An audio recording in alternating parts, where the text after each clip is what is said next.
Welcome back to Dark Horror Stories. In today's episode, I'm sharing 10 true disturbing stories from Detroit's abandoned places. These are tales of people who ventured into the forgotten ruins of the Motor City and found something they were never meant to see. Make sure to hit that like and subscribe button, and let me know where you're watching from in the comments. Story 1. My Uncle Gregory died in March of 2023, and I inherited his house on the east side near the old Fisher body plant. I'd only been there twice as a kid, back when the neighborhood still had corner stores and working streetlights. By the time I drove up from Toledo to deal with the estate that spring, half the block was empty lots, and the other half was houses with plywood windows. Uncle Gregory's place sat right at the end, backing up to a chain-link fence that separated the residential street from the massive industrial complex beyond. The Fisher plant had been abandoned since the 80s, maybe longer. 3 stories of concrete and broken glass stretching for what looked like city blocks, with those old-style factory windows running in endless rows. I'd planned to spend maybe 2 days going through Gregory's things, getting the house ready to sell. The realtor I'd spoken to wasn't optimistic about the location, but she said if I could clear it out and make it presentable, we might find someone. The first day went fine. I sorted through decades of my uncle's life, boxing up clothes for donation, setting aside a few photo albums I wanted to keep. The house smelled like old newspapers and the particular mustiness that comes from nobody opening windows for years. Around 4 in the afternoon, I walked out to the back porch to get some air, and that's when I really looked at the factory for the first time as an adult. The fence separating Gregory's property from the plant grounds had a section that was completely torn down. Not cut, just rusted away and fallen over, creating an easy path into the industrial lot. I could see where people had been going back and forth, a worn trail through the weeds leading straight to a loading dock maybe 50 yards away. The big rolling door was partially open, leaving a gap about 3 feet high. Dark inside, even with the afternoon sun. I told myself I was just going to walk over and look, maybe take a few photos for some urban exploration forum I'd never actually post to. The trail through the weeds was packed hard, clearly used regularly, and I felt a strange mix of curiosity and trespass anxiety as I crossed into the plant grounds. Up close, the building was even more massive than it had looked from the house. The concrete walls were tagged with graffiti in layers, names and dates going back decades. I crouched down and looked under the rolling door. The loading dock extended maybe 20 feet back before it opened into what looked like a huge factory floor. I could see support columns disappearing into darkness, and that particular quality of light you get in abandoned buildings where the windows are so dirty they barely let anything through, just a gray-brown glow. The air coming out smelled like rust and pigeon shit and something else, something sharp I couldn't quite place. I don't know why I went in. Part of me wanted to understand what Gregory had lived next to all those years. Part of me was just curious. I ducked under the door and stood up on the loading dock, waiting for my eyes to adjust. The factory floor was enormous, easily a football field long, with rows of support pillars creating what felt like a concrete forest. Old machinery sat in various states of decay, some pieces covered in tarps that had rotted to lace, others just rusting into abstract sculptures. The ceiling was maybe 30 feet up, crisscrossed with pipes and catwalks. I walked between two pillars, my footsteps echoing in a way that made me feel very small and very watched. There was debris everywhere, chunks of concrete, old cable, things I couldn't identify in the half-light. I took out my phone to use the flashlight, and that's when I saw them. Marks on the pillars. At first I thought it was more graffiti, but these weren't spray-painted. They were carved deep into the concrete, symbols that looked almost like letters but weren't any alphabet I recognized. Every pillar I checked had them, always at about head height, always facing toward the center of the room. Some looked old, weathered smooth. Others looked fresh, the exposed concrete still pale where something had gouged it out. I was trying to photograph one of the symbols when I heard the sound. A scraping like metal dragging across concrete. It came from deeper in the factory, somewhere past where my phone's light could reach. I froze, phone still raised, trying to convince myself it was just the building settling or some animal that had gotten inside. The sound stopped, then started again, deliberate and slow. Scrape, pause, getting closer. My rational brain said it was probably another urban explorer, maybe one of the people who'd worn down that trail through the weeds. But they would have a light, wouldn't they? They would have said something when I called out, which I realized I hadn't done. My mouth had gone completely dry. The scraping stopped. The silence that followed was worse.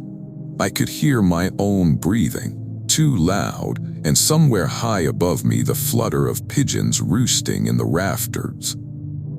I started backing toward the loading dock, keeping my light pointed ahead of me, sweeping it back and forth across the pillars.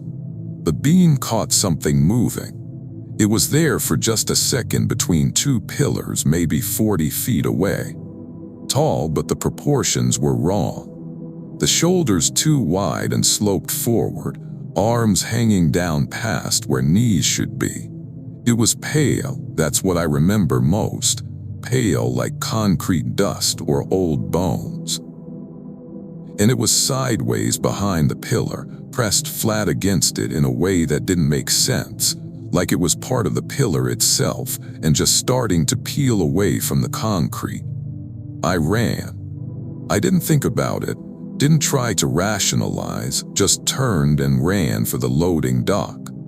Behind me I heard that scraping sound again, faster now, and with it a clicking like fingernails on stone. I hit the dock and dove under the rolling door without stopping, scraping my back on the metal, scrambling through the weeds toward Gregory's fence. I didn't look back until I was on his porch with the door locked behind me. For a long time I just sat there shaking, trying to convince myself I'd seen shadows, maybe a homeless person, anything rational. But I kept thinking about those carved symbols on every pillar, all facing center, like they were meant to keep something there or keep something out. I finished packing the next morning, working fast, not going near the back windows. When I carried the last box to my car, I made myself look at the factory one more time. There was someone standing in the gap under the loading door. At least I thought it was someone. They were just standing there, perfectly still, watching the house. The sun was behind them, so I couldn't make out details, just a silhouette. Too tall, arms too long. I sold the house as is 3 weeks later, took a loss I didn't care about. The realtor asked why I was in such a hurry to leave. I told her the neighborhood didn't feel safe. That was true enough. What I didn't tell her was that before I left Detroit, I went to the library and looked up the history of Fisher Body Plant 21. I found articles about accidents, about workers who disappeared during the night shifts in the 50s and 60s.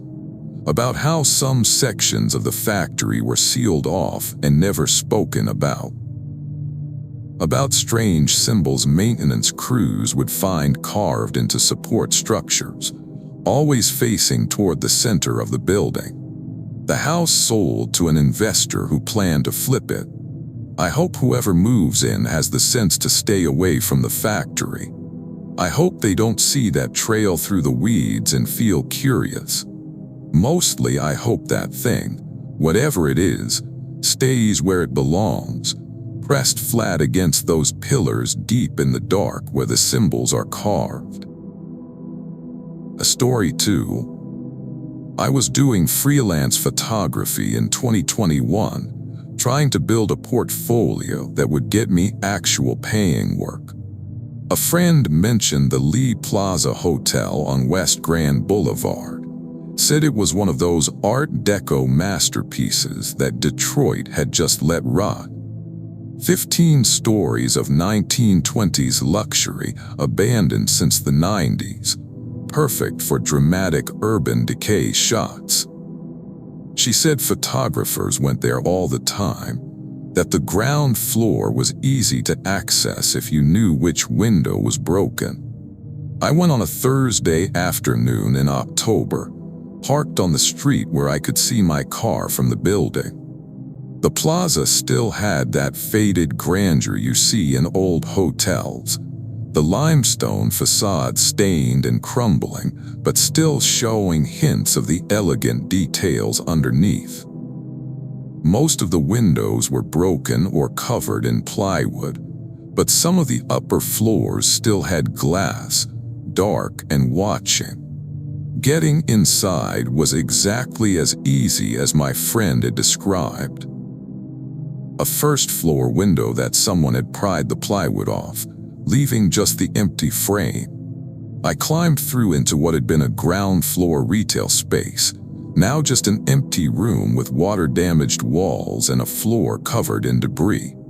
Graffiti covered everything, layers of tags and spray-painted murals competing for space. It smelled like wet concrete and rot and urine. The main lobby was through a set of double doors that hung half off their hinges. When I walked through, I actually stopped and just stared.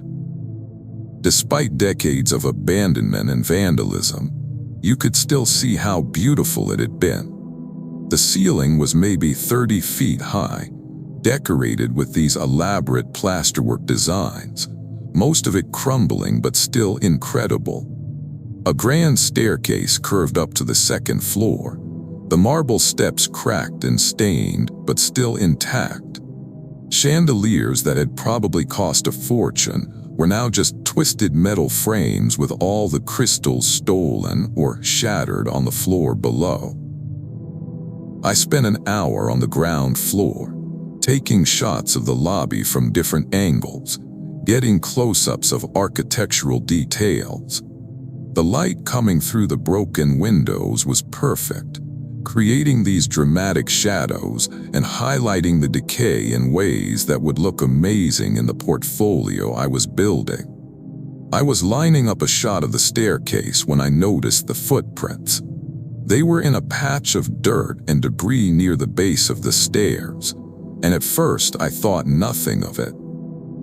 Of course there would be footprints, people came here all the time, but these were strange. Bare feet, which seemed odd given the amount of broken glass and sharp debris everywhere, and the toes were too long, the prints too narrow. They led from the lobby toward the staircase and just stopped halfway up, like whoever made them had just vanished mid-stride. I was staring at them, trying to make sense of the pattern, when I heard music. Faint tinny, coming from somewhere above me. It took me a second to place it, then I recognized the melody. It was Dancing in the Dark by Artie Shaw, my grandmother's favorite song. She used to play that specific recording on an old record player when I was a kid. The sound was scratchy and distant, exactly like that record player had sounded. I told myself someone else was in the building, Maybe another photographer with a portable speaker playing old jazz for atmosphere. But my grandmother had died 6 months earlier, and hearing that song in that place made my skin crawl. I called out, "Hello, anyone else here?" My voice echoed up through the empty floors above me and got no response. The music kept playing. I should have left then.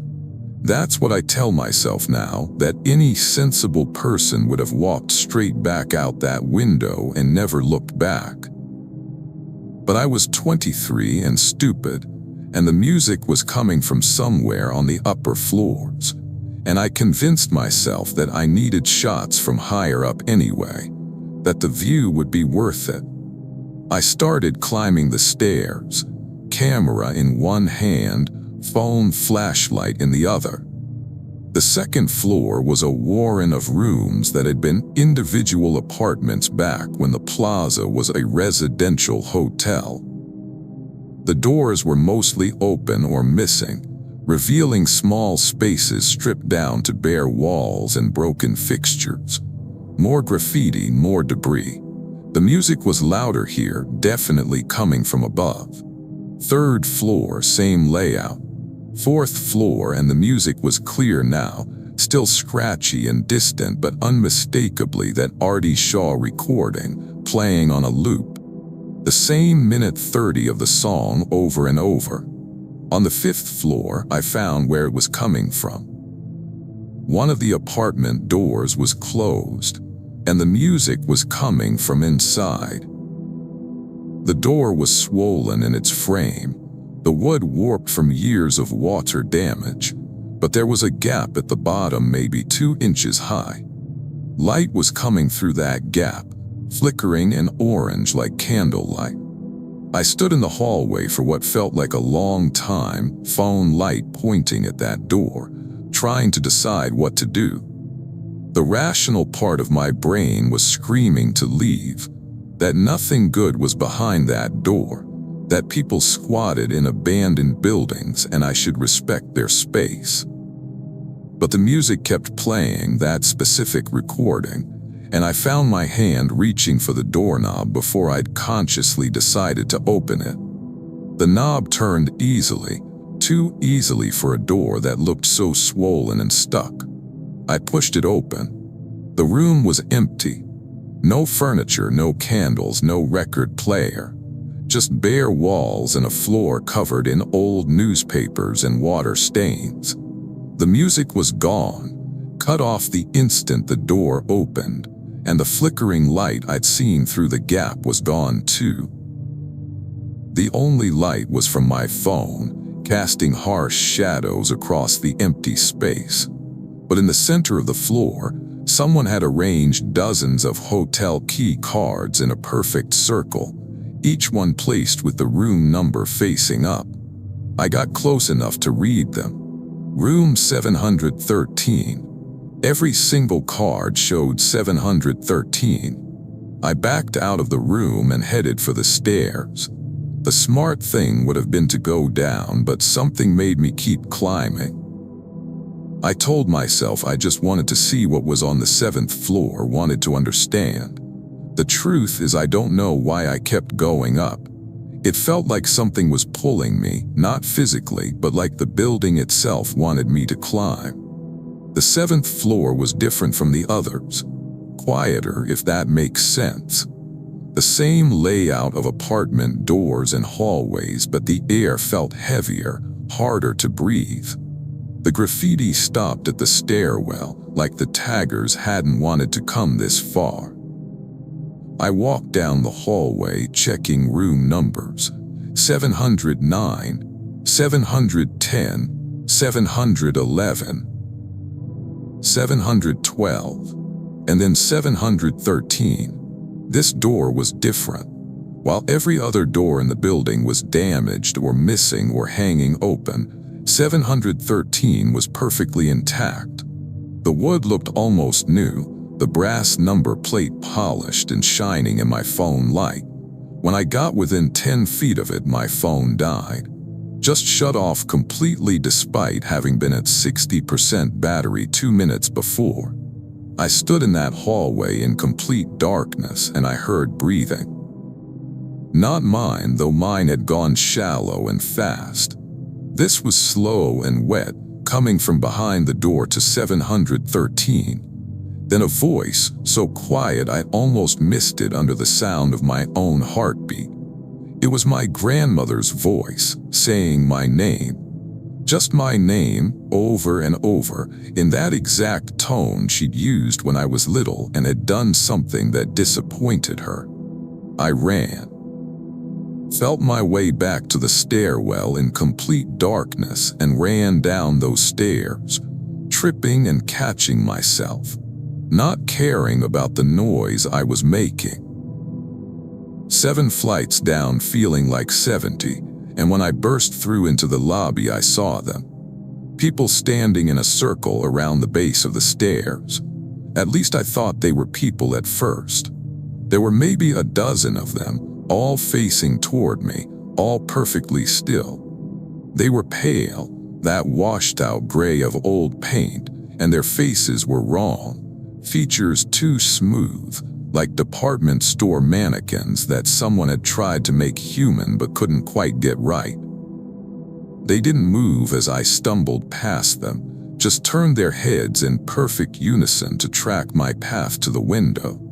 I was halfway through that window when my phone came back on, the screen lighting up in my pocket. I didn't stop to check it until I was in my car with the doors locked and the engine running. When I finally looked, I had one new photo in my gallery. I hadn't taken it. It was a shot looking down at the lobby from somewhere high up, maybe the 7th floor. In the photo, I could see myself standing at the base of the stairs looking up, and standing in a circle around me, barely visible in the darkness, were those figures. I deleted the photo immediately, then deleted it from my deleted folder. I drove straight home and didn't look at any of the other shots I'd taken until 2 days later. When I finally did, I found that the images all had something in them I hadn't noticed while shooting. In every photo that showed the grand staircase, you could see them if you looked carefully. Those figures standing in the shadows at the edges of the frame, watching. Always watching. I never went back to the Lee Plaza. I stopped doing urban exploration photography entirely. Sometimes I still hear that Artie Shaw recording in my head, the same minute 30 playing on loop, and I have to turn on music or the TV or anything to drown it out. My grandmother's favorite song. I can't listen to it anymore without thinking about that voice behind the door, saying my name over and over in the dark. A story 3. The Southwestern High School building on West Verner had been closed since 2012, one of dozens of Detroit schools that got shuttered when enrollment collapsed. I ended up there in July of 2022 because I was working for an environmental assessment company, checking these old buildings for asbestos and lead paint before demolition crews moved in. It was supposed to be a routine 2-day job, me and my supervisor Vincent going floor by floor with our testing equipment, taking samples, filing reports. We showed up on a Tuesday morning, the building huge and institutional and sad in the summer heat. 4 stories of brick with those big institutional windows, most of them broken. The city had chained the main doors, but we had the key and permission to be there. A weird feeling after spending time in so many abandoned places as a trespasser in college. The chain came off easy, and we pushed open those heavy front doors into the main lobby. High schools have a specific smell, even abandoned ones. Floor wax and cafeteria food and teenage sweat, all of it baked into the walls over decades. Southwestern still had that smell underneath the mustiness of 10 years of abandonment. Lockers lined the hallways, most of them hanging open, some still with papers and books stuffed inside. Classroom doors were closed or propped open with chunks of concrete. It looked like everyone had just walked out one day and never came back. Vincent and I split up the first floor, him taking the west wing and me taking the east. Standard procedure for this kind of work. The classrooms were depressing in that way abandoned schools always are. Desks in rows or pushed into corners, chalkboards still showing the last lessons that had been taught there. One room had "Good Luck Class of 2012" written across the board in fading yellow chalk. Another had a periodic table poster hanging by one corner, the elements swaying slightly in the air coming through broken windows. I was in what had been a chemistry lab, scraping paint samples from the window frames, when I heard the bell. Not the announcement bell that comes over speakers, but the old-style mechanical bell that sits in the hallway and marks the end of class periods. It rang once, loud and clear, echoing through the empty building. I stood there with my scraper in hand, waiting for it to stop, but it kept going. 3 more rings exactly like I remembered from my own high school, then silence. Vincent called out from the west wing, "Did you hear that?" His voice had an edge to it that made me walk out into the hallway instead of just shouting back. He was standing maybe 30 feet away, looking down the corridor toward the central stairwell. "Old building settling," I said, trying to convince both of us. Something fell and hit the bell mechanism. He nodded, but neither of us moved for a long moment, just standing there in that dim hallway listening to the silence. We decided to move to the second floor, work together instead of splitting up. The stairwell was dark even with our flashlights, decades of grime on the windows turning the sunlight murky. As we climbed, I noticed something on the walls. Scratch marks, hundreds of them, running along the painted cinder block at about waist height. They looked deliberate, made over time, some faded and others sharp and fresh. "Kids," Vincent said, but he didn't sound certain. The second floor was classrooms and offices, same general layout as below. We started at the north end, working our way down. Each room was the same story, abandoned desks and teaching materials, and that overwhelming sense of interruption, like everyone had just vanished midday. I was testing a ceiling tile in what had been a math room when I heard the voices. They were faint, coming from somewhere down the hall. Multiple people talking at once, that particular murmur of conversation you hear between classes when everyone's in the hallway at the same time. I looked at Vincent and I could see he heard it too. The voices grew louder, and then I heard lockers slamming, footsteps, all the sounds of a school changing periods. It lasted maybe 30 seconds, getting louder and then fading, like a wave of students had passed by our room heading to their next class. We walked out into the hallway. It was empty, silent, no sign anyone had been there. But the air was different, warmer, and there was a smell I couldn't place at first. Then I recognized it, that specific combination of body spray and hair gel that teenage boys use, so strong it makes your eyes water. It hung in the air for another few seconds and then dispersed, leaving just the musty smell of abandonment again. "We should finish up and get out of here," Vincent said quietly. I nodded. We worked fast through the rest of the second floor, neither of us talking more than necessary, both of us jumping at every small sound. The building felt different now, less empty. Like we were being watched from every open classroom door, every dark corner. We were supposed to do the third and fourth floors too, but by the time we finished the second floor, it was late afternoon and Vincent suggested we come back the next day to finish. I agreed immediately, eager to get out into the sunlight. We packed our testing gear and headed for the stairs. The girl was sitting on the steps between the second and first floors. I almost ran into her before I registered she was there, just sitting on the stairs in the shadows with her back to us.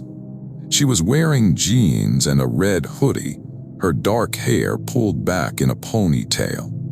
For a second, I thought we'd somehow missed a squatter, that someone was living in the building. I was about to say something when Vincent grabbed my arm, his grip tight enough to hurt. The girl turned around to look at us. Her face was wrong. I don't know how else to describe it. The features were there, eyes and nose and mouth, but they didn't look right, didn't look like they belonged on a human face. And her eyes were completely black, not just the pupils but the entire eye, like someone had filled the sockets with tar. She smiled at us, too wide, and said in a voice that sounded like it was coming from somewhere else, somewhere far away, "Class isn't over yet." We ran, pushed past her, Vincent in front and me right behind, taking the stairs two at a time. Behind us I heard laughter, high-pitched and wrong, echoing up from the stairwell. We hit the first floor and ran for the front doors, not looking back, not stopping until we were outside in the parking lot with the doors chained behind us again. Neither of us said anything for a while, just stood there in the heat next to Vincent's truck trying to catch our breath. Finally he said, "We need to file the report without going back in there." I nodded. We drove back to the office in silence. Here's the thing though. When we got back and Vincent started pulling out the samples we'd collected, he stopped and got very still. He'd been keeping his sample bags in his backpack, labeled and sealed according to protocol. Every bag we'd filled was there. But there were 3 extra bags, ones we hadn't collected. They were labeled in handwriting that wasn't ours: 3rd floor, 4th floor, and basement. The samples inside looked like paint scrapings and ceiling tile fragments, exactly what we would have collected from those locations if we tested them. We filed the report with the samples we'd actually taken and didn't mention the extra ones. Didn't mention the girl on the stairs or the voices or the bell. The building was demolished 3 months later, torn down over the course of a week. I drove by once while they were working and stopped to watch. The demolition crew had the building about half down, and I could see into classrooms that had been on the upper floors, spaces we'd never reached. In one of them, someone had written across the chalkboard in huge letters, "You should have finished." I don't do abandoned building inspections anymore. Found a desk job in the same company that keeps me in the office. Vincent transferred to commercial buildings only, places that are occupied and active. Sometimes I think about those scratch marks in the stairwell, hundreds of them, made by what or whom I do know. I think about the extra sample bags that appeared in Vincent's backpack, labeled in handwriting neither of us recognized. Mostly I think about that girl on the stairs and what she said. Class isn't over yet. Like we'd interrupted something. Like whatever was happening in that building wasn't done with us. The story 4. I got talked into exploring the old Detroit Naval Armory by my roommate Alicia in the fall of 2020. She was way into urban exploration, had a whole Instagram dedicated to abandoned places, and she'd been wanting to check out the armory for months. It's on East Jefferson, This massive Art Deco fortress that used to house military equipment and training facilities. Been empty since the early 2000s, just sitting there slowly falling apart with great views of the Detroit River. We went on a Saturday afternoon in November, the sky overcast and threatening rain. The Armory is huge. This imposing structure with those thick limestone walls and narrow windows that make it look more like a castle than a military building. Alicia had researched the access points, knew exactly where we could get in through a service entrance on the north side. The metal door was slightly ajar, the lock broken by previous explorers. Inside was a warren of corridors and huge open spaces that had been drill halls and storage areas. The ceiling was maybe 30 feet high in some sections, supported by these massive concrete pillars. Everything echoed, our footsteps bouncing off bare walls and concrete floors. The whole place felt cold in a way that had nothing to do with the November weather, like the building itself was drawing heat away from us. Alicia was in heaven, taking photos of every architectural detail, every interesting bit of decay. I followed along, watching where I stepped, trying not to think about the fact that we were trespassing in a building that could collapse at any moment. We explored the first floor for maybe an hour, finding old offices with filing cabinets still full of moldy papers, a kitchen with ancient industrial ovens, a room that might have been a barracks with rusted metal bed frames lined up in rows. The stairs to the basement were in a back corner, a narrow concrete stairwell heading down into darkness.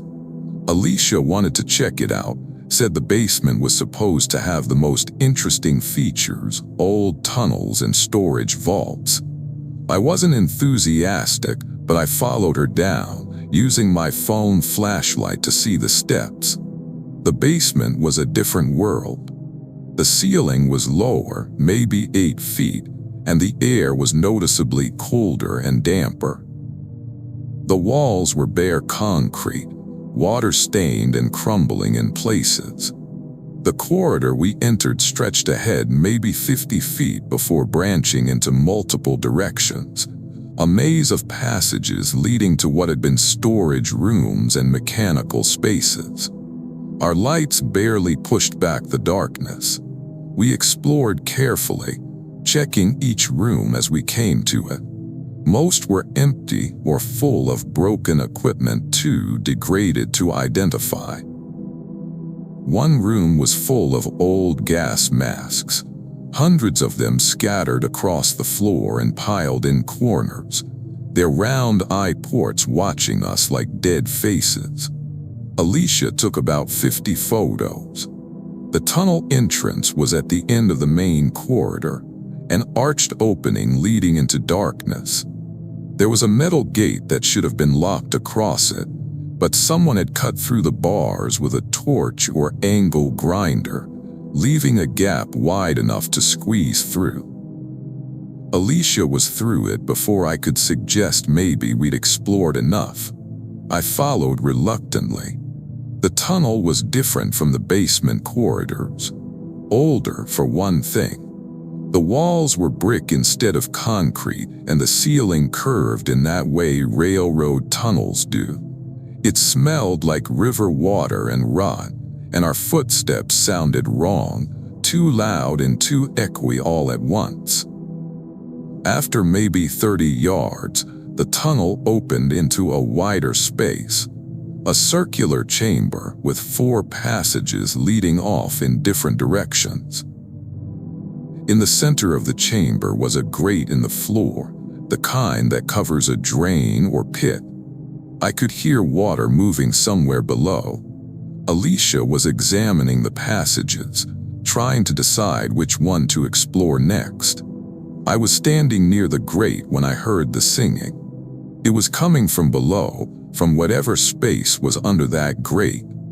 A woman's voice, or maybe multiple voices harmonizing, singing something that might have been a hymn, but with words I didn't recognize. The melody was wrong, intervals that didn't quite fit together, rising and falling in patterns that made my head hurt if I tried to follow them. I called to Alicia, and she came over and listened. I could see her face change as she heard it, confusion turning to unease. "Is someone down there?" she whispered. The singing continued, neither getting louder nor softer, just constant and strange and completely out of place in this abandoned military building. I knelt down and tried to look through the grate, shining my phone light down. The beam caught water maybe 10 feet below, moving fast, and something else. Shapes in the water, pale and long, moving with the current but also against it, if that makes sense. Swimming. The singing stopped. The silence that followed was worse, heavy and expectant. I stood up and backed away from the grate, telling Alicia we should leave. She was already heading back toward the tunnel entrance, her urban exploration enthusiasm completely gone.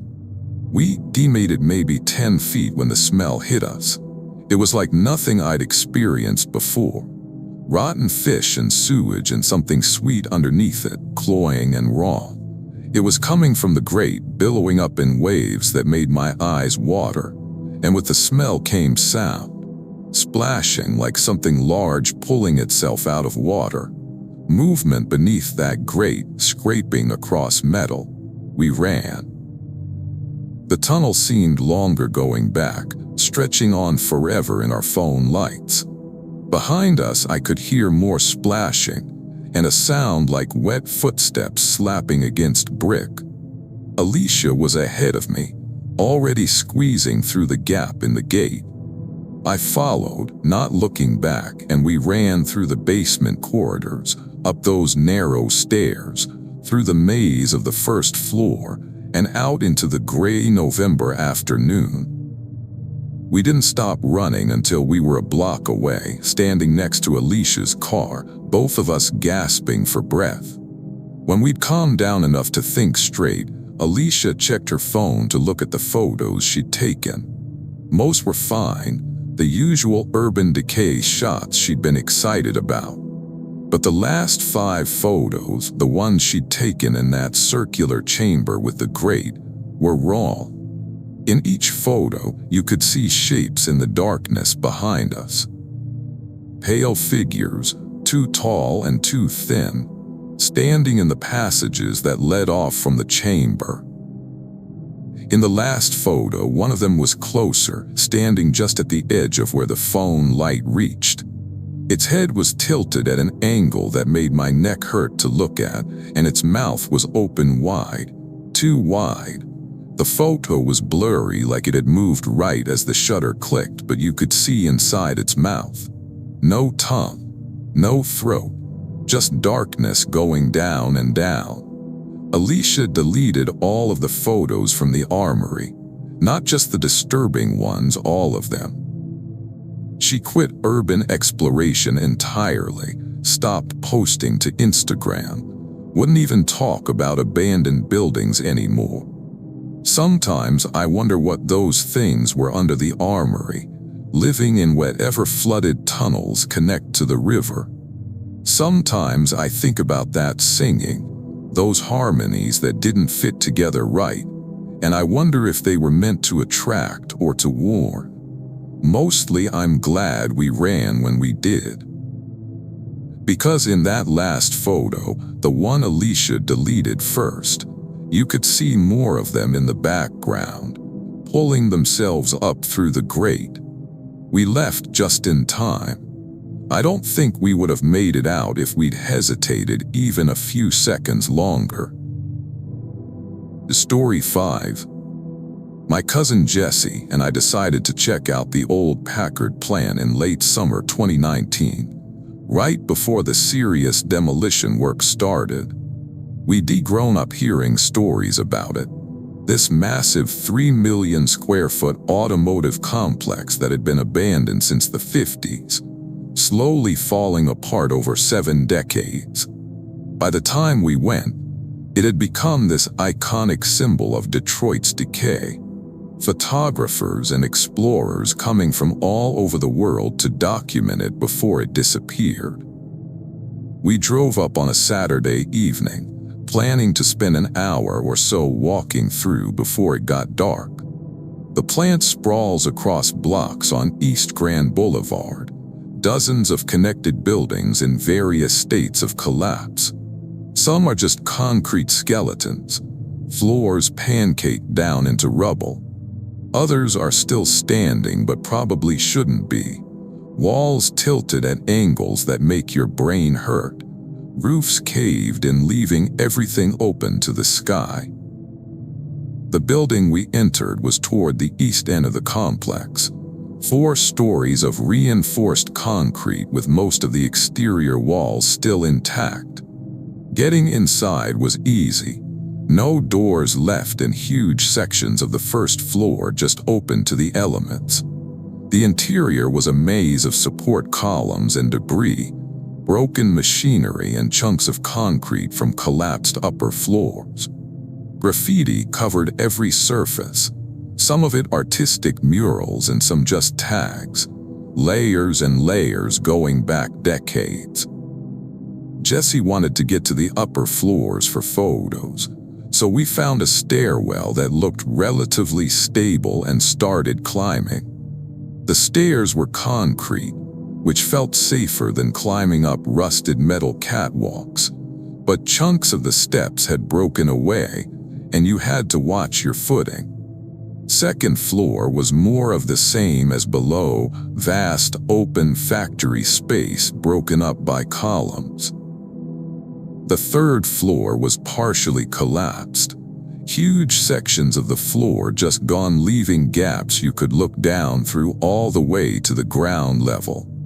We were careful, testing each step before putting our weight on it, staying close to the walls where the structure felt more solid. The fourth floor was mostly intact, surprisingly, and the views were incredible. You could see out across the entire complex, the geometric patterns of all those connected buildings, the river in the distance, the Detroit skyline catching the evening sun. Jesse took photos while I explored, walking between the columns. That's when I found the room. Most of the factory floor was open space, but there were a few enclosed areas that had been offices or storage closets. This one had a metal door that was closed, unusual because most doors had been scavenged years ago. There was no handle, just a hole where the latch mechanism should have been. I pushed it open. The room was small, maybe 10 by 12 feet, and completely empty except for what was on the walls. Someone had covered every inch of the walls with writing. Not graffiti, not tags, just words written in black marker or paint or scratched directly into the concrete. The writing was tiny, cramped together, filling every available space from floor to ceiling. I got closer to read it. It was the same phrase repeated over and over, thousands of times.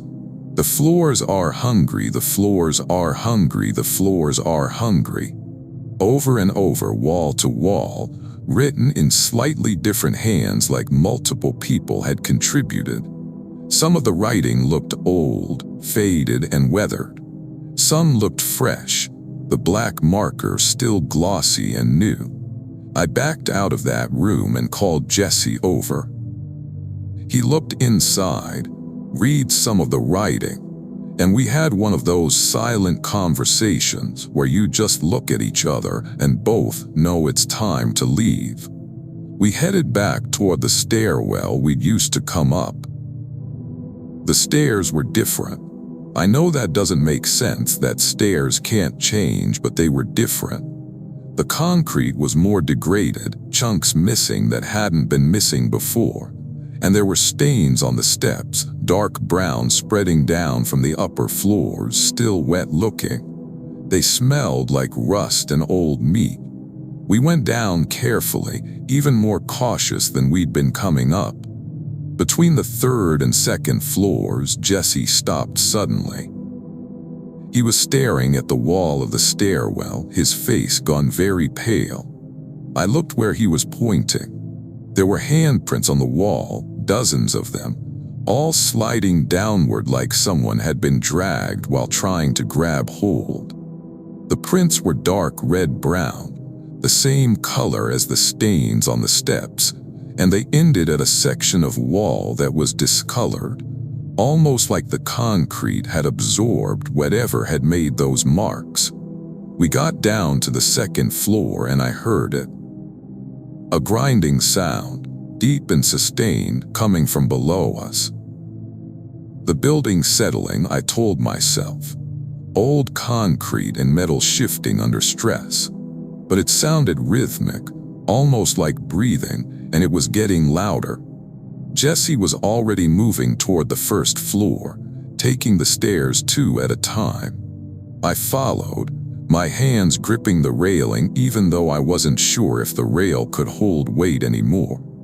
The first floor seemed different too, darker despite it being only maybe 7 o'clock and still light outside.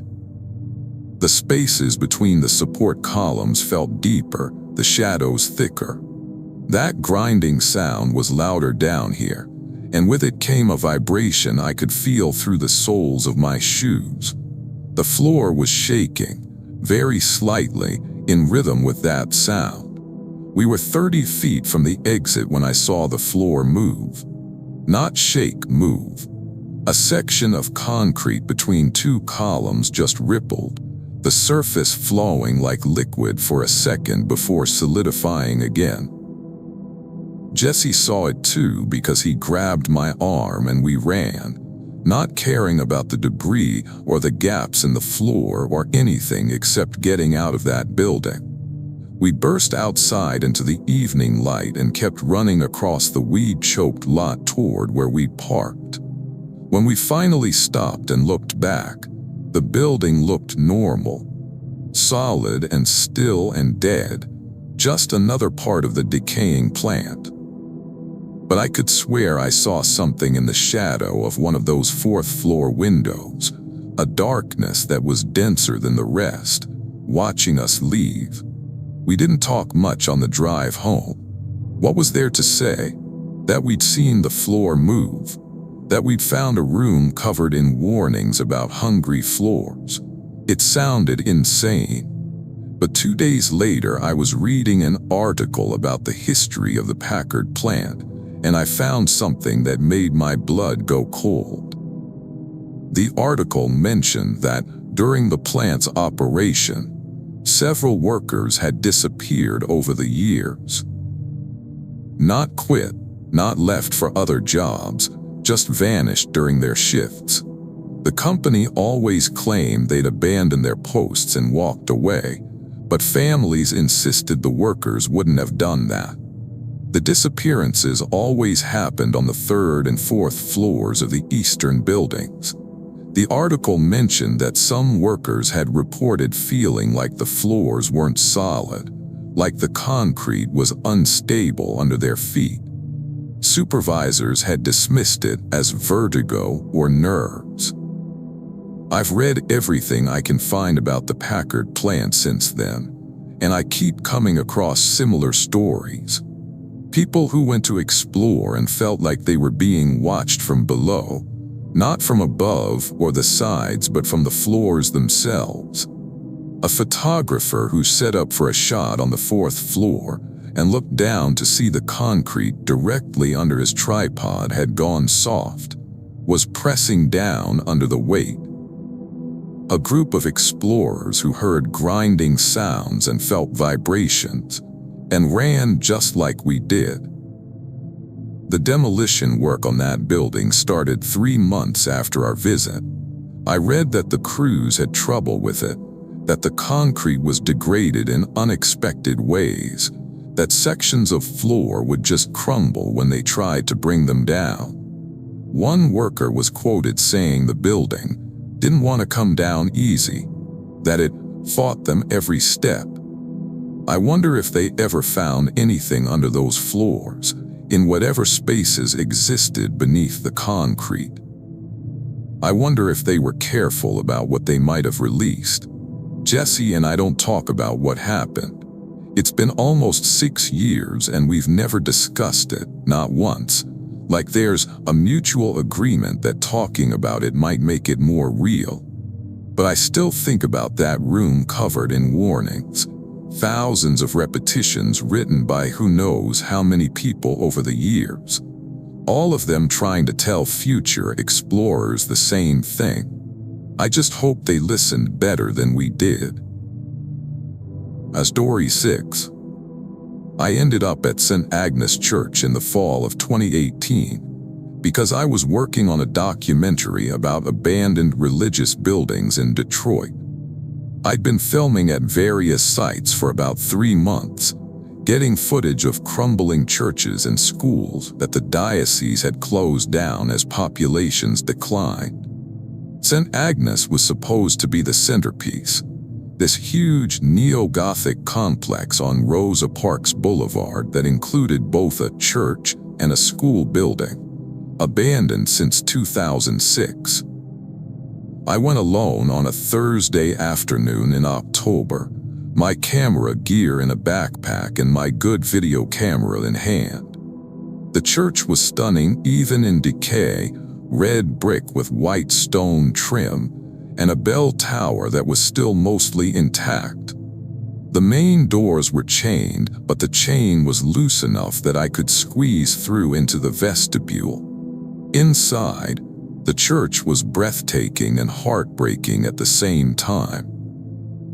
The ceiling vaulted up maybe 40 feet, supported by Gothic arches, and although most of the stained glass windows had been broken or boarded up, a few were intact and sent colored light spilling across the debris-covered floor.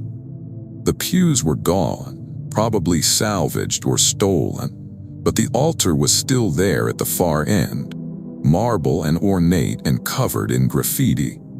I spent about an hour filming the sanctuary, getting shots of the architectural details, the way light moved through the space as the sun shifted. The acoustics were incredible, every small sound echoing up into that vaulted ceiling and coming back changed, richer. I was testing the audio by speaking random sentences and listening to how they reverberated when I heard the response. A voice, distant but clear, coming from somewhere above me. "Be welcome, child." The words echoed just like mine had, but the voice wasn't mine. It was deep and resonant, with an accent I couldn't place. I stood frozen in the center aisle, camera still recording, waiting to see if there was more. Silence, just my own breathing and the ambient sounds of an old building. I called out, "Hello, is someone here?" My voice echoed up and around and faded. No response. I was trying to convince myself I'd imagined it when I heard footsteps. They were coming from the balcony, the choir loft that ran across the back of the church above the entrance. Slow, measured footsteps back and forth like someone pacing. I turned my camera toward the balcony and zoomed in. The shadows up there were deep, the afternoon light not reaching into that space, and I couldn't see clearly. But as I watched, something moved in that darkness. A shape, tall and vertical, passing in front of the back wall. Too thin to be a person, or at least too thin to be healthy. The footsteps continued and that shape moved with them back and forth, steady and unhurried. I should have left. Every instinct said to leave. But I'm a documentary filmmaker, and I had my camera already recording. And there was a part of me that thought whatever this was, I needed to film it. I moved down the center aisle toward the back of the church, keeping my camera trained on the balcony. The stairs to the choir loft were in a small side corridor, a narrow spiral staircase with wooden steps that creaked under my weight. The handrail was loose and I didn't trust it, so I climbed carefully, one hand holding the camera and the other braced against the wall. The footsteps above me had stopped. Everything was quiet except for the sound of my own climb. The balcony was dark and cold, noticeably colder than the sanctuary below. The choir loft held the rusted remains of an organ, pipes still reaching up toward the ceiling, and rows of empty music stands. The floor was covered in debris and water damage, and there was a smell like old incense and rotting fabric. I saw the robes immediately. There were dozens of them hanging from the back wall, choir robes in deep red fabric, each one on a hook, arranged in a perfect line. They were swaying slightly, moving in a breeze I couldn't feel. I walked closer, filming, trying to make sense of why someone would have left all these robes hanging here when everything else of value had been stripped from the church. The robes weren't empty. I could see that as I got closer, close enough that my camera's viewfinder showed the details my naked eye had missed from farther away. There were shapes inside the robes, suggestions of form like someone was wearing them. But the shapes were wrong, too tall and too narrow, and they didn't move the way fabric hanging empty should move. They swayed with purpose, with weight. I was backing away, camera still raised, when one of the robes turned to face me. Not turned, not rotated, just suddenly the hood was facing me instead of facing the wall, like it had pivoted in place without the movement in between. Through the opening where a face should have been, I saw nothing. Not darkness, not shadow, nothing. An absence of everything, a void that hurt to look at. Then the singing started. All of the robes began swaying in unison, and voices came from them. Dozens of voices in perfect harmony singing in Latin. I recognized the melody from my Catholic childhood, the Requiem Mass, the Mass for the dead. But the words were wrong, or at least I thought they were, syllables that didn't match my memory, and under the harmony was another sound, something that wasn't singing at all but something trying to imitate singing. I ran down those stairs, my camera banging against the wall, my feet barely touching the steps. The singing followed me, growing louder, filling the entire church with that wrong harmony. I could hear footsteps again, multiple sets now, coming down the stairs behind me, but also somehow already in the sanctuary, coming from every direction at once. I burst through the main doors and kept running across the overgrown grounds to where I'd parked on the street. It wasn't until I was in my car with the doors locked and the engine running that I realized I was still clutching my camera. My hands were shaking so hard I could barely set it down on the passenger seat. I didn't look at the footage for 3 days. When I finally did, most of it was exactly what I expected: standard shots of the church interior, decent quality, usable for the documentary. But the footage from the choir loft was different. The image was distorted, flickering, like the camera couldn't quite focus properly. The robes were visible and they were swaying, but my camera had captured something else too. In several frames, visible for just a moment each time, there were faces visible inside those hoods. Not human faces. The proportions were wrong, features too long, mouths too wide, eyes too far apart. And they were all looking at the camera, looking at me. In the last seconds of footage, right before I started running, you can hear my breathing and the singing, but you can also hear something else. A voice, The same deep voice I'd heard when I first entered the church saying, "Come back, we miss having witnesses." I never finished that documentary. I couldn't bring myself to edit the footage, to spend hours looking at those images, listening to that singing. The camera itself stopped working properly after that, the lens developing a crack I couldn't explain, and the audio recording strange interference that sounded almost like whispering underneath whatever I tried to film. I drive by St. Agnes sometimes, when I'm in that part of the city. The building is still there, still abandoned, still slowly falling apart. Sometimes I see people going in, other explorers or vandals or who knows. I think about warning them, about telling them to stay out of the choir loft. Don't watch the robes too closely. But what would I say? That the church is haunted, that there's something in the balcony wearing old choir robes and singing the wrong version of the Mass for the dead. I just hope they leave before the singing starts. I hope they don't look too closely at what's inside those robes. Mostly I hope they don't hear that voice offering welcome, because if they do, some part of me worries they might actually accept the invitation. And I don't think anyone who accepts that invitation comes back out. Story 7. My girlfriend Paige and I ended up breaking into the Belle Isle Zoo on a dare in August of 2020. The zoo had been closed since 2002, sitting empty on the eastern end of Belle Isle, while the rest of the park got restored and reopened. Our friend Marcus had been talking about how creepy it was, how you could still see the old exhibits and enclosures slowly being reclaimed by nature, and he bet us $50 we wouldn't last an hour after sunset.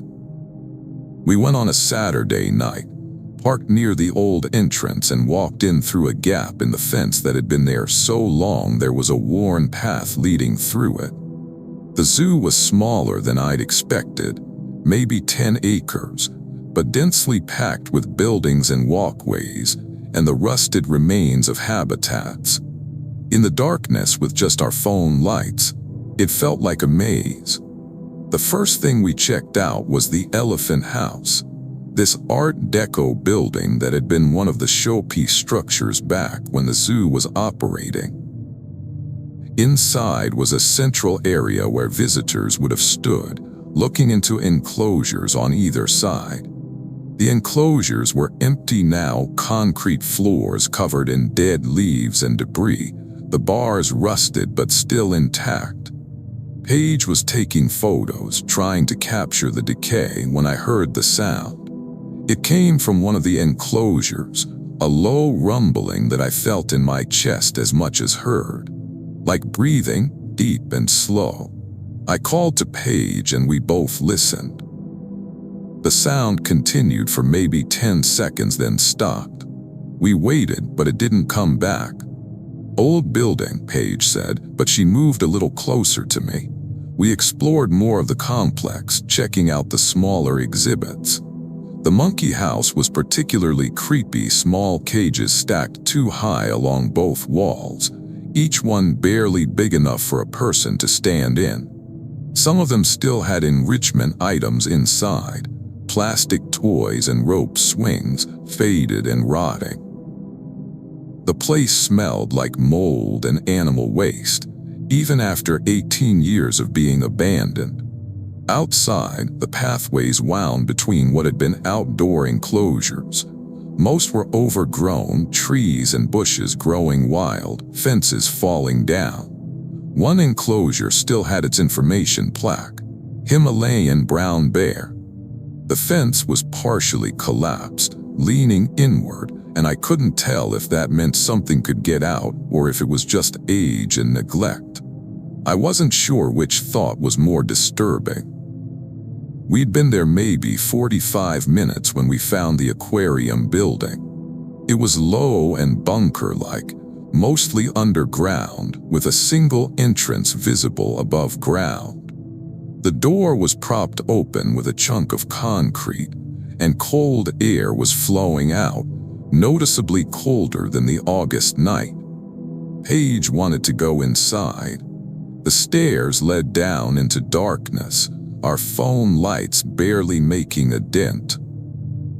The walls were concrete, painted in that institutional green that government buildings always used, and there was a smell I couldn't identify, sharp and organic and raw.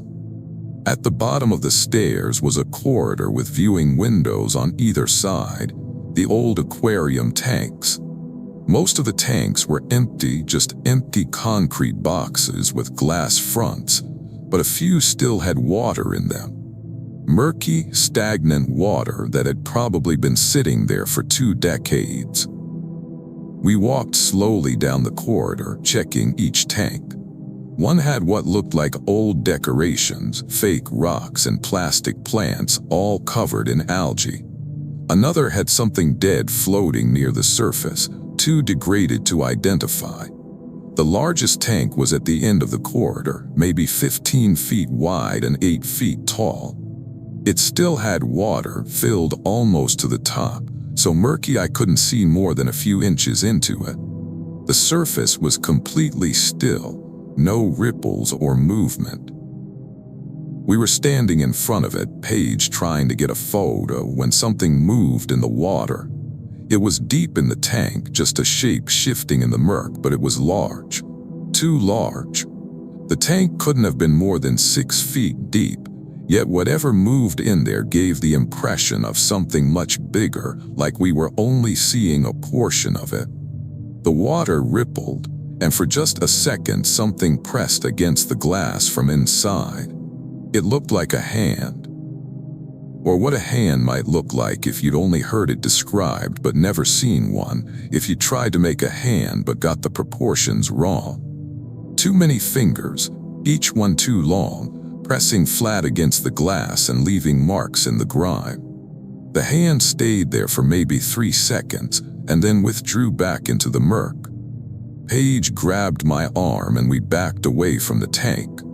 The water was rippling now, more movement inside, and I could see multiple shapes, multiple things moving in that murky water. The surface broke and something emerged just for a moment. All I saw was a suggestion of a face, pale and eyeless, mouth open in an O shape like it was tasting the air. Then it sank back down. We ran back down the corridor toward the stairs. Behind us I heard a sound like water sloshing, like something large displacing a lot of liquid. And then a crack, sharp and loud, the sound of glass breaking. We didn't look back, just ran up those stairs and out into the night. We were halfway across the zoo grounds, heading for the gap in the fence when Paige stopped. She was staring at her phone at the photos she'd taken. Most were normal, the same decay and abandonment we'd been documenting. But the last photo, the one she'd tried to take of the large tank right before that thing pressed its hand against the glass, was wrong. In the photo, the water was clear. Not murky, not algae-filled, crystal clear. And the tank was full of them, dozens of those pale shapes all pressed against the glass, all those wrong hands splayed flat, all those eyeless faces turned toward the camera. The photo was perfectly focused, perfectly lit by her phone's flash, showing every horrible detail. And in the reflection on the glass, you could see us standing there, Paige and me, but there was something standing between us. Something tall and dripping, one of those wrong hands resting on each of our shoulders. Paige deleted the photo immediately, but I'd seen it, we'd both seen it, and you can't unsee something like that. We left the zoo, collected our $50 from Marcus the next day and never told him what actually happened. Let him think we just chickened out. But here's the thing. About 3 days after our visit, I started finding water in strange places. Not puddles, just water. On my desk at work, soaking into papers even though nothing had spilled. On my pillow when I woke up in the morning, my hair damp. Small amounts, never enough to cause real damage, but always present, always showing up in places water shouldn't be. It continued for weeks, and then one night I woke up and my entire bedroom floor was wet. Not soaking, just damp, like something had walked across it with wet feet. And there were marks in the dampness. Handprints. Those wrong handprints with too many fingers, leading from my bedroom door to the side of my bed and then back out again. The water appearances stopped after that night, and I haven't experienced anything since. But Paige said she found water in her apartment too, for about the same period of time. Neither of us knows what we disturbed in that aquarium, what had been living in those abandoned tanks for 18 years, feeding on what we couldn't imagine. Neither of us wants to know. The Belle Isle Zoo is still abandoned, still accessible if you know where the gaps in the fence are. They keep talking about renovating it, turning it into something new, but the funding never comes through. I think part of me is glad. Let it stay abandoned. Let those tanks stay sealed. Whatever's down there in the aquarium, whatever's living in that murky water, it's better off left alone. A story 8. I got hired to photograph the Grand Ballroom in January of 2021 for a historic preservation group that was trying to get funding to save the building. The Grand is on Grand River Avenue, this incredible Second Empire building that was a legendary music venue in the 60s and 70s. Everyone played there. The Who, Grateful Dead, MC5, all the big names. It's been abandoned since the early 80s, just sitting there falling apart while people argue about what should be done with it. I showed up on a Wednesday afternoon, the preservation group representative meeting me outside with the keys. She told me I had 2 hours, that she'd wait in her car and I should come get her when I was done. She seemed nervous about something, kept glancing up at the building's windows like she expected to see someone looking out. When I asked if everything was okay, she just said to make sure I stayed on the main floor and the balcony level, not to try going up to the upper floors because the structure wasn't safe. Inside, the Grand was magnificent. The main ballroom was 2 stories high with a stage at one end and a balcony wrapping around 3 sides.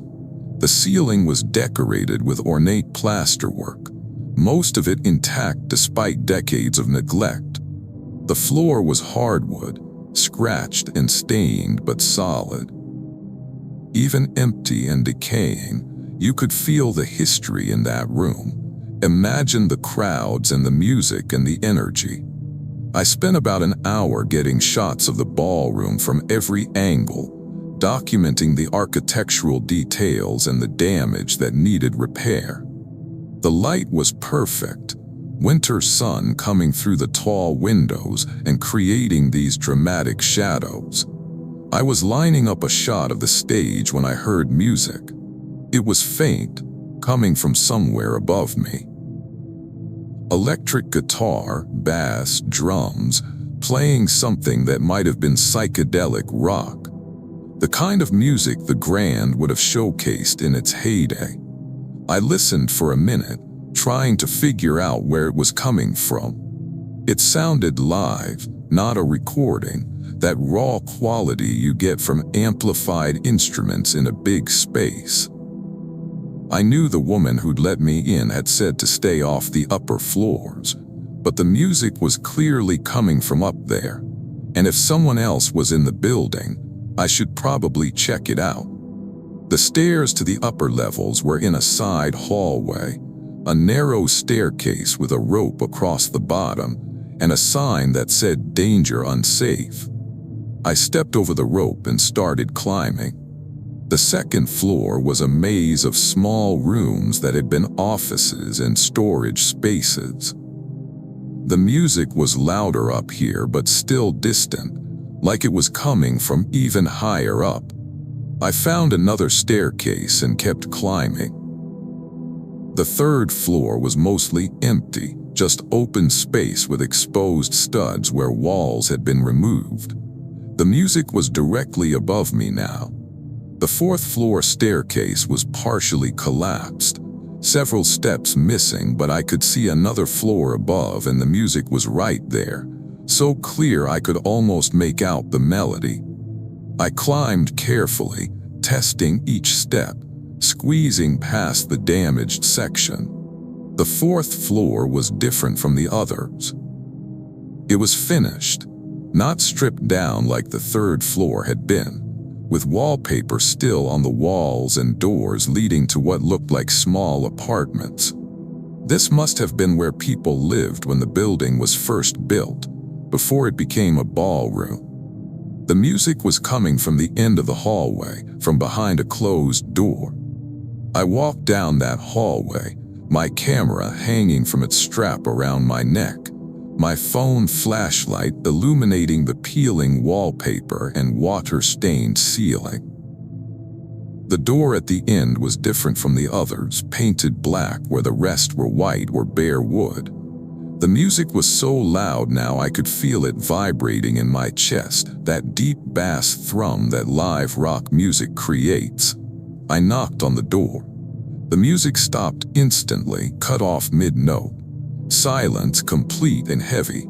I waited, hand raised to knock again when the door opened. There was no one there. The door just swung open, revealing a room beyond. It was set up like someone lived there. A mattress on the floor, a chair, posters on the walls, a record player. The posters showed bands from the 60s and 70s, concert announcements for shows at the Grand Ballroom. On the record player was an album, the record still spinning slowly but no music playing. I stepped into the room, drawn by the wrongness of it. This floor was supposed to be abandoned, unused for 40 years, but this room looked like someone had just walked out of it. The mattress had blankets on it, the chair had clothes draped over it, there was a cup on the floor that still had liquid in it. And the smell, cigarette smoke and incense, and that particular smell of the 70s, patchouli and pot smoke and unwashed hair. On the wall next to the record player, someone had written directly on the wallpaper in marker, "Still playing, still here. Listen, listen, listen." Over and over, covering that entire section of wall, the handwriting getting messier and more frantic toward the bottom. I backed out of that room and the door slammed shut behind me. Not swung shut, slammed hard enough that the bang echoed down the hallway. And then the music started again, but this time it wasn't from the room. It was all around me, coming from every direction at once. That same psychedelic rock, but distorted now, playing at the wrong speed, the instruments out of tune. I ran down that hallway, down the stairs, my camera banging against my ribs, taking those steps too fast and nearly falling. The music followed me, getting louder, and with it came other sounds. People talking, laughing, shouting, the sounds of a concert happening all around me even though the building was empty. Footsteps on the stairs above me, coming down fast. I didn't look back. I hit the main floor and ran for the exit, bursting outside into the January cold. The preservation group woman was standing next to her car, and when she saw my face she just nodded like she'd expected this. "You went upstairs," she said. It wasn't a question. I nodded, still trying to catch my breath. "The fourth floor," I nodded again. She sighed. "Everyone does. They hear the music and they can't help themselves." She told me the story, as I loaded my camera gear into my car. The Grand Ballroom had been the scene of at least 3 deaths in its operating years, all of them drug overdoses, all on the 4th floor in what had been squatter apartments where people lived for free in exchange for working as roadies or security. The bodies weren't always found right away, sometimes not for days. The music played every night, loud enough that no one heard if someone was in trouble upstairs. She said photographers and urban explorers went into the Grand regularly, and most of them were fine. But some heard the music from the 4th floor and went up to investigate, and those people always came back different. Shaken, disturbed, sometimes unable to describe what they'd seen. The preservation group had tried having the 4th floor sealed off, but it never worked. The barriers would be torn down or the doors would be opened, like the building itself wanted people to be able to get up there. I asked if she wanted me to continue the photography project, maybe come back another day. She said no, that she'd find someone else, that I shouldn't go back inside. I agreed immediately. When I got home and reviewed the photos I'd taken before going upstairs, they were all fine, usable for the preservation project. But the last photo, the one I'd apparently taken right before hearing the music, showed the stage area. And standing on the stage, just barely visible in the shadows, were figures.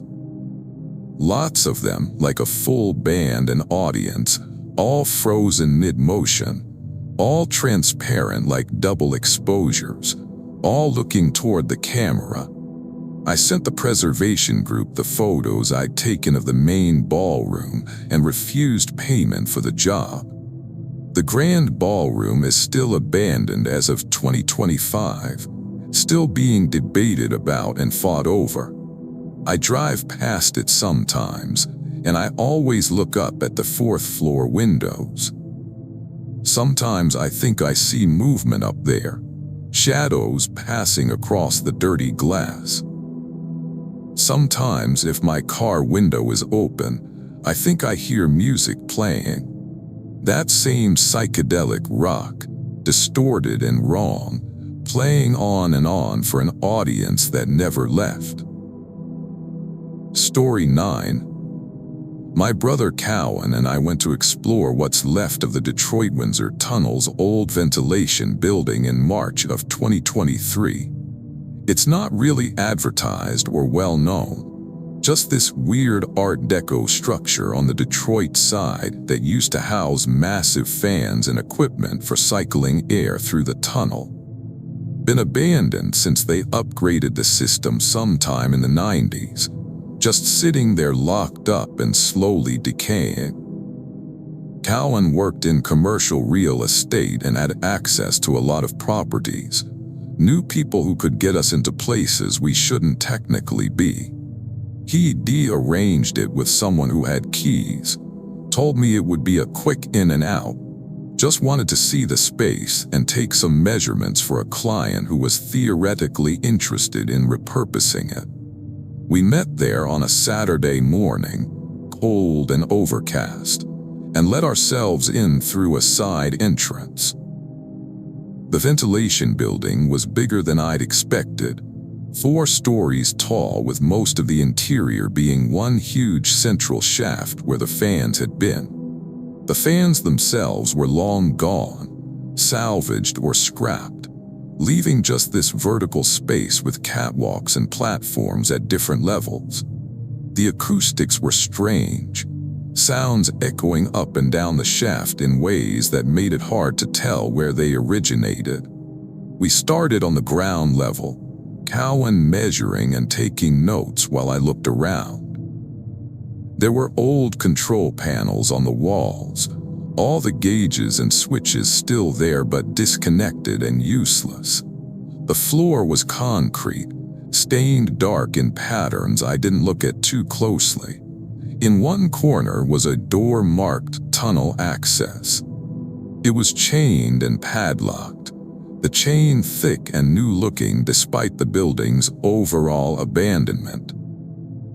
I asked Cowan about it, and he said the door led to a maintenance passage that connected to the actual tunnel, that it was sealed because obviously they couldn't have abandoned buildings with direct access to an active international border crossing. Made sense, but something about that new chain on the old door bothered me.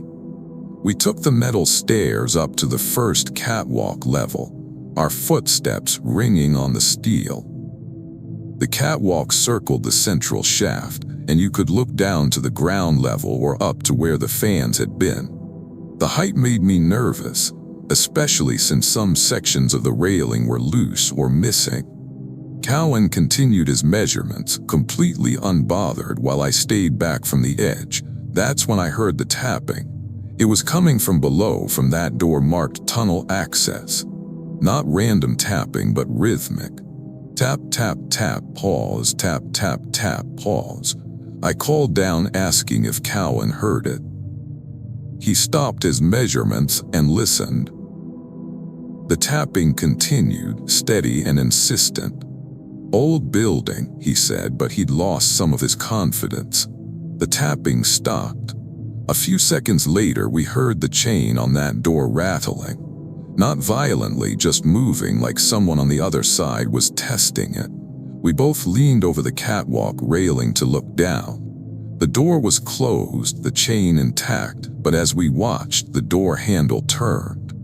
Slowly, deliberately, turning all the way down and then releasing, turning again, over and over.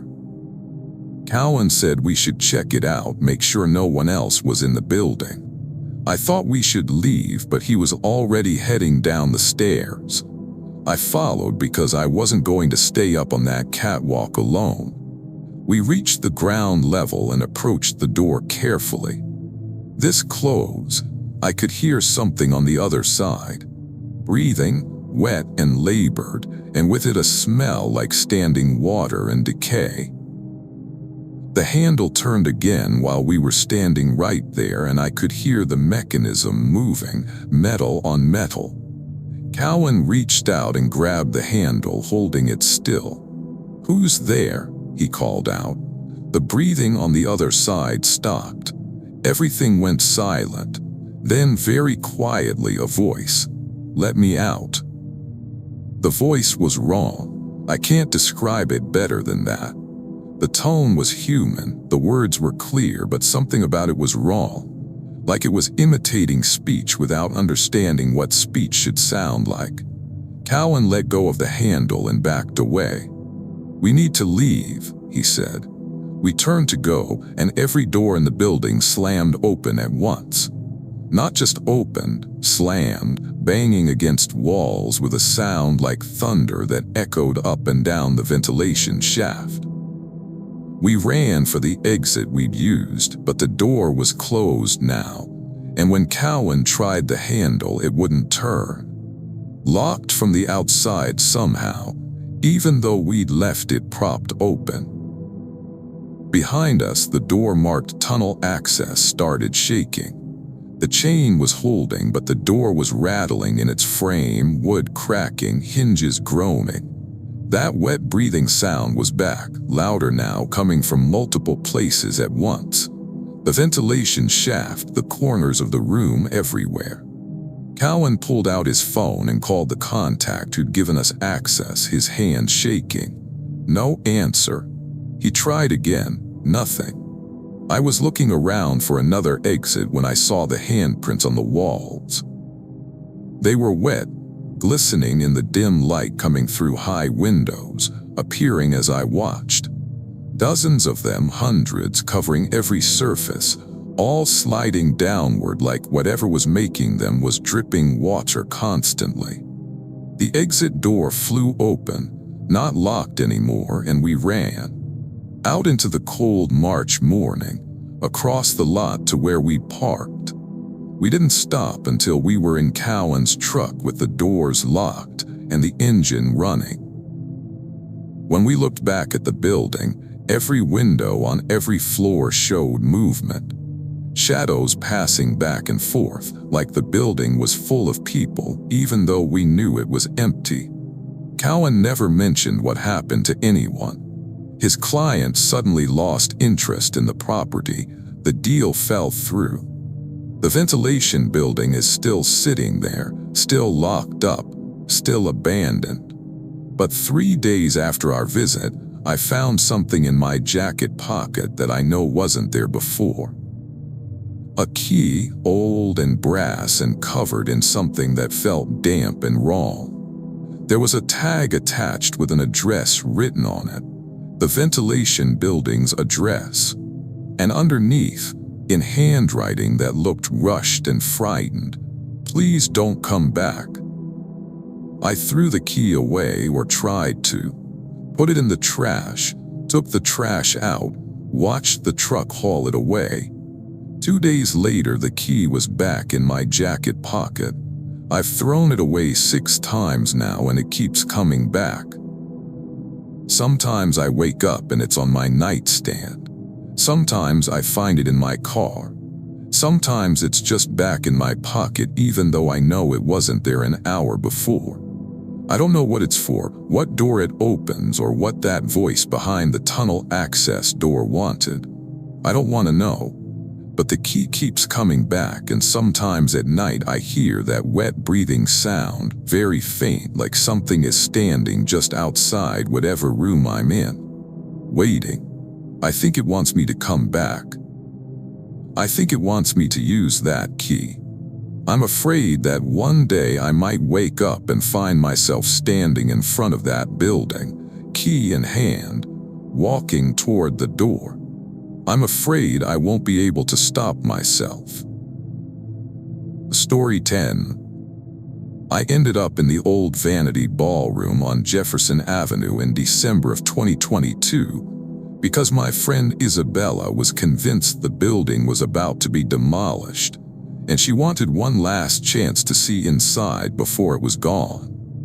The Vanity was another Art Deco gem, built in the 20s, abandoned since the early 90s. It had been a roller rink, a concert venue, a ballroom, slowly degrading over 3 decades while preservationists fought to save it. We went on a Friday evening just as the sun was setting, the winter sky turning that specific shade of gray-blue that comes right before dark.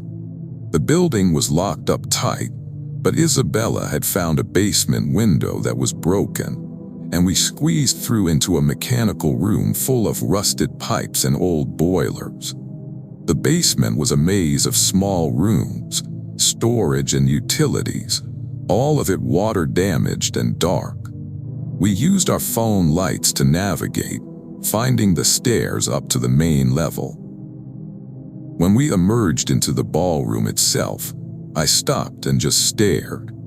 It was enormous, the ceiling maybe 30 feet high, supported by columns decorated with Art Deco designs. The walls were painted in layers of colors, each era of the building's use adding its own palette. The floor was hardwood, the finish long gone but the boards still solid. At one end was a raised stage, and the opposite wall was lined with arched windows that would have let in massive amounts of light when the building was operating. Isabella was ecstatic, taking photos of every detail, her excitement contagious.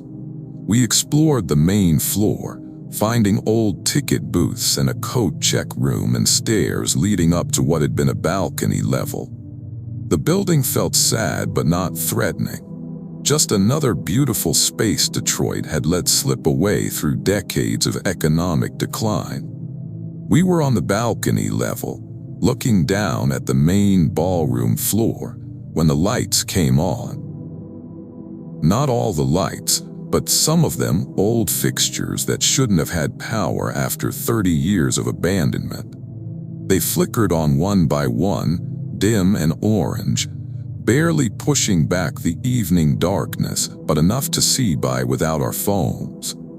Isabella and I looked at each other, not sure whether to be excited or scared. She suggested maybe there was still some power to the building. Maybe the city hadn't cut it completely.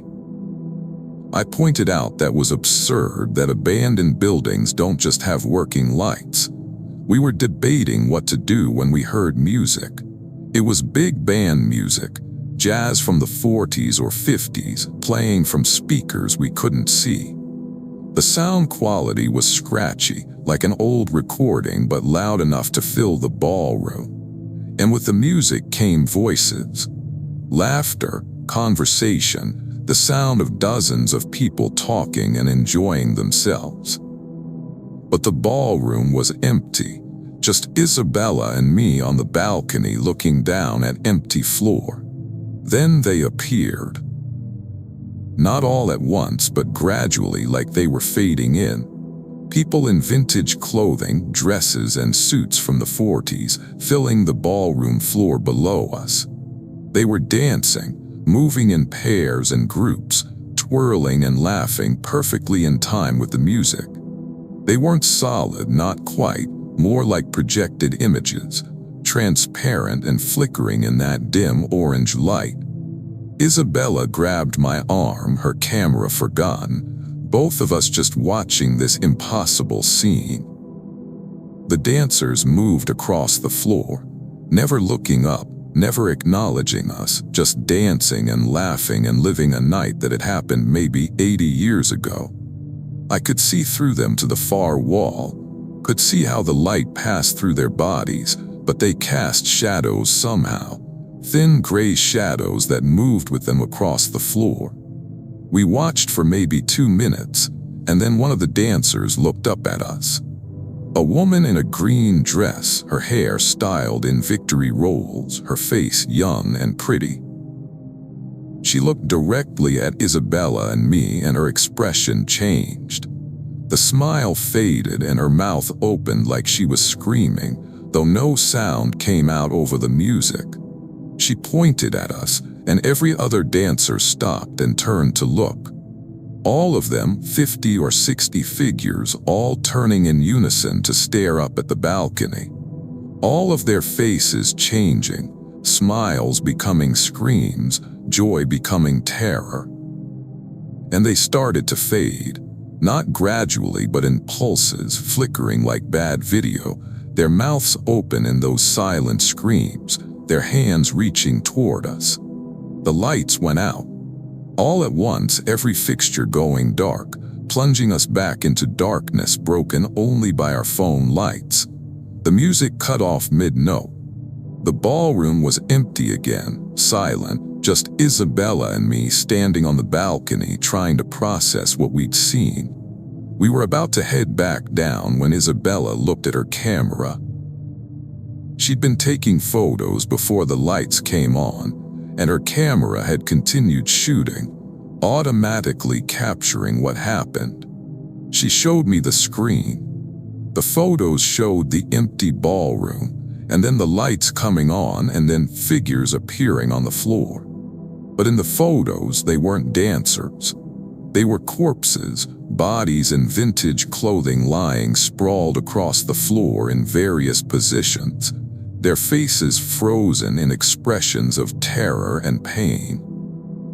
The last photo, the one taken right before the lights went out, showed them all looking up at the camera. All those corpses, their dead eyes open and staring, their mouths agape, and some of them were starting to move, starting to rise.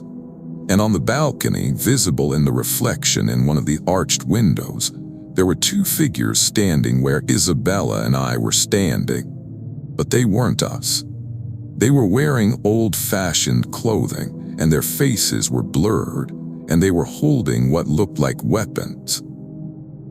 Isabella deleted all the photos, every single one, her hands shaking so hard she could barely work the controls. We climbed down from the balcony, crossed the ballroom floor and went down to the basement. As we were climbing out the window we'd used to enter, I looked back one last time. In the darkness of the basement, I could see lights moving.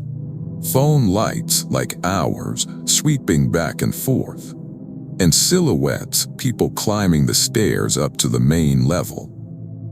People who looked like Isabella and me, walking toward the ballroom where the dancers were waiting. We ran to her car and left. On the drive home, neither of us spoke, both of us trying to make sense of what we'd seen. When we finally talked about it the next day, we'd both come to the same conclusion.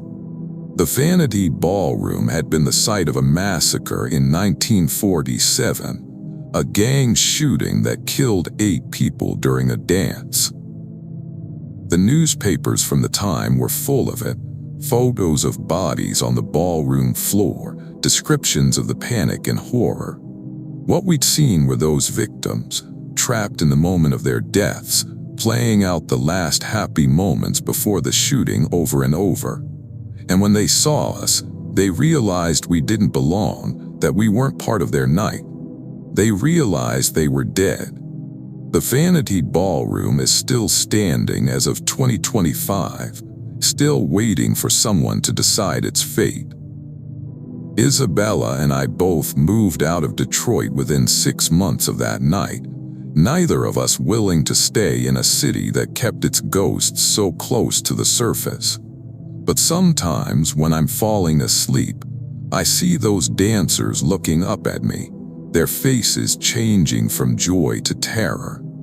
I see them pointing, see them starting to fade, and I wonder what they wanted from us, what they needed that we couldn't give them. Mostly I wonder if they're still there, still dancing, still dying, night after night in that empty ballroom, waiting for someone to witness their final moments again. Thanks for watching. If you enjoyed these stories, hit that like button and subscribe for more. Let me know in the comments which story unsettled you most, and share this with your friends who love a good scare. Until next time, stay safe out there.